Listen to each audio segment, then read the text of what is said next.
My name is Dylan, and I'm doing a media project on the impact of care from a military perspective. After the interview, I would like the viewers to ask themselves, what would you do in this situation? Ultimately, answer the question, what if more people could share compassion and how different this world could be? Hi, Rich. Can you tell a bit about yourself?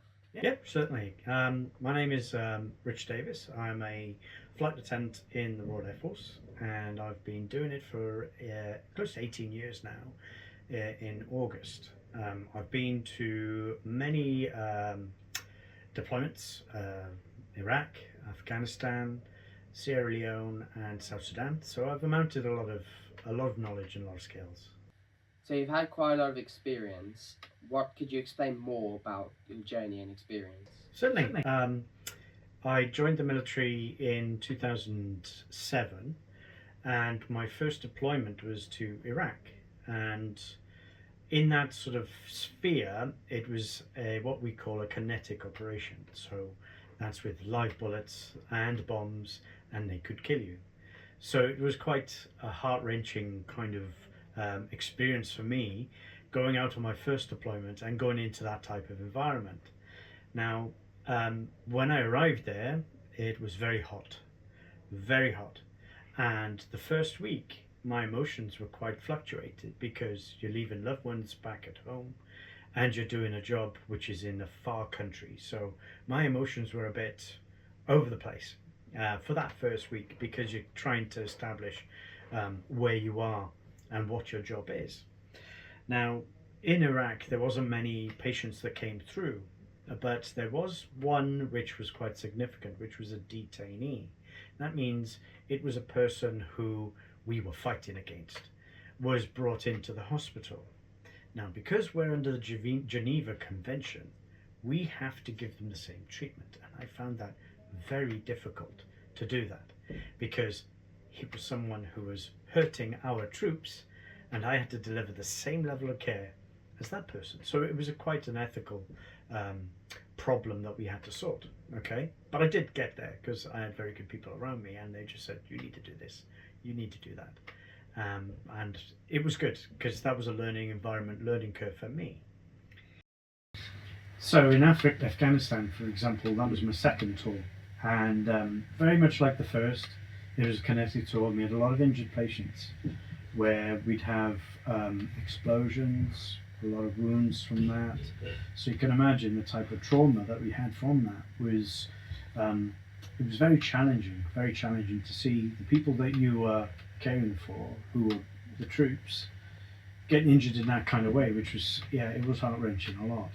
However, um, what was the biggest thing for me was which caused my post-traumatic stress disorder was children. A lot of children came into that area, and let me just go through that very quickly as to what happened. We had a child that came in, and at that point I just had a son who was 18 months old, so I had that kind of relation with him. And there was a little boy about so far, I didn't know how old he was, but he had a lot of injuries and he wasn't going to survive.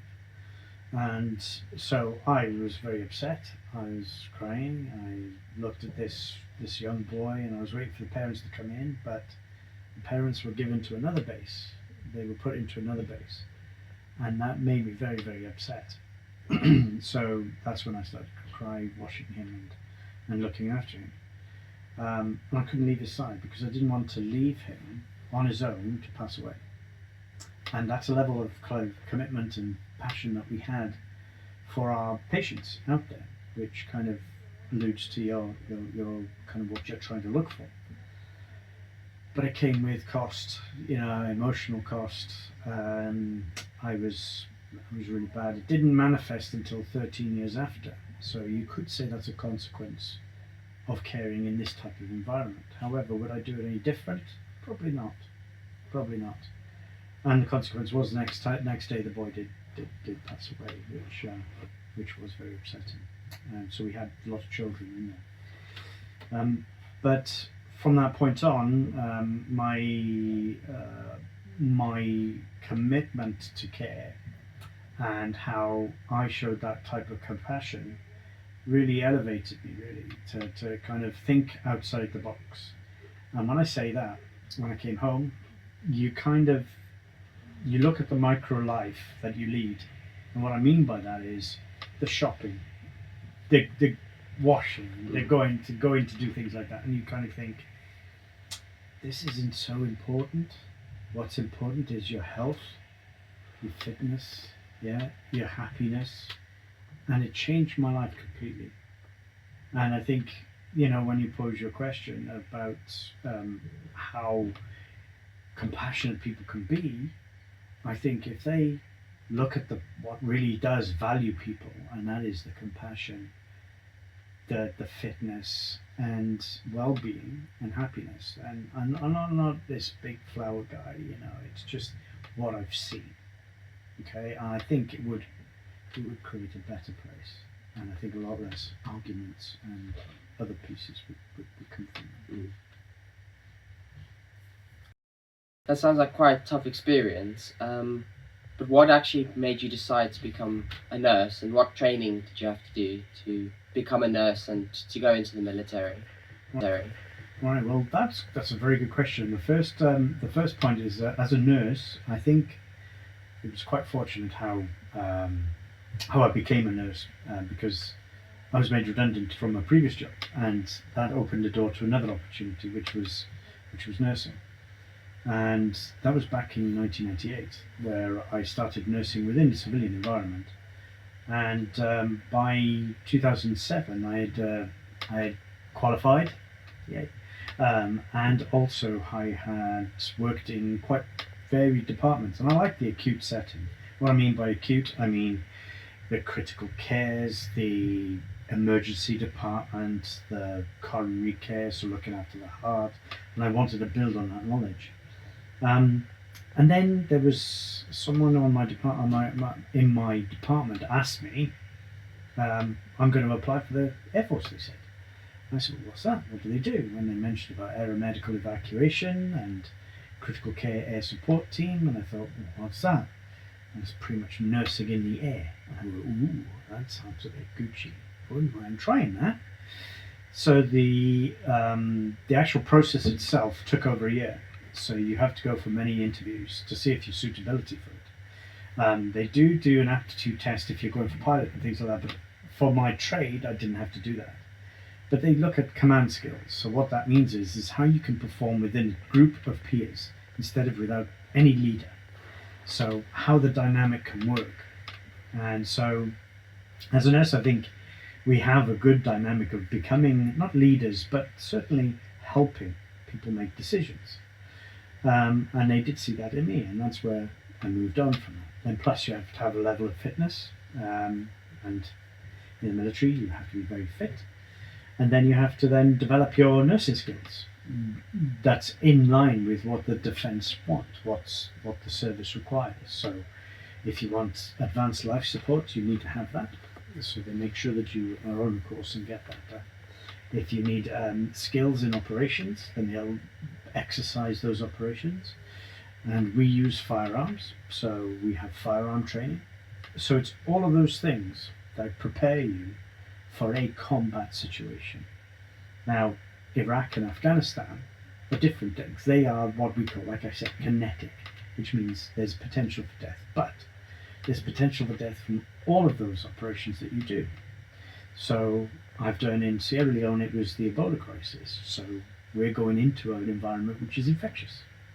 So there's that kind of fear and possibility.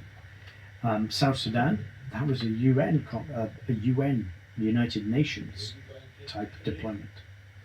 And that one was different again. So we are under another umbrella and we have to conform to their kind of things, So that I hope can answer that question. That's great. So it sounds like it's quite a long process to become a nurse and join the military. And I had no idea that you guys used like firearms. And how did you cope with the stress and trauma? And what kind of support did you receive after you left the military? Well, I'm still in the military, but after I left my operations, then when I did have my PTSD, I had a very good connection with welfare services, the bigger military, certainly the army were fantastic. They had schemes that you could go on per week and meet like-minded people. You are then referred to your psychiatrist to get assessed. Even though it's like the NHS, it was a bit delayed and stuff like that, but that's part and parcel of it. My line management were very good. They put you on these rehab things.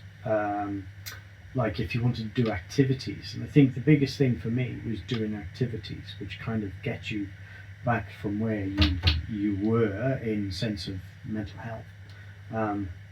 Um, yeah, as far as the journey was exceptionally long for me, and it was exceptionally tough because I didn't see this coming. You don't see this coming. You think you're very resilient when you do your work or when you do yeah, live your life, I should say, and then all of a sudden it could just happen to you, which is quite scary in some respects. But I got the care and I got the support that I needed, and it was very good to get back to where I needed to be. It's quite good. And what was like a day-to-day life when you were in the military? My day-to-day life in the military, it usually consists of working alongside my NHS colleagues, and that is on an honorary contract. So we work side by side, dealing with military. Well, much predominantly it's NHS patients that we look forward to, or we look after. So we don't, depending, because I work in John Radcliffe, and they don't have military patients per se. If we get military patients, then that's usually at Birmingham, and if I was assigned there, then I would look after them. But we just are fully integrated with the NHS on an honorary contract for 3 to 5 years. Mm.